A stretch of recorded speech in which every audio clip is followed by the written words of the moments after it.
With the rise of cryptocurrencies like Bitcoin, more and more people are interested in investing in the crypto market. Firstly, let's talk about the risks.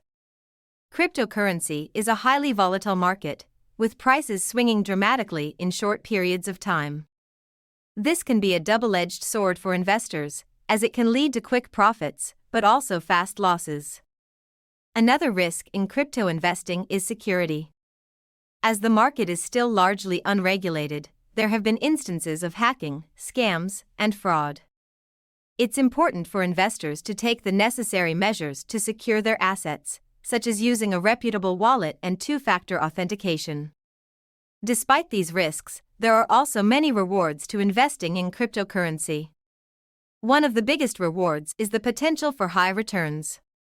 As the market is still relatively new, there is a lot of room for growth, and some early investors have seen massive profits.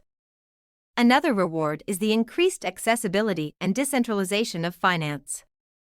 With cryptocurrencies, anyone with an internet connection can invest and participate in the financial system without the need for intermediaries like banks. In conclusion, investing in cryptocurrency is a high-risk, high-reward endeavor.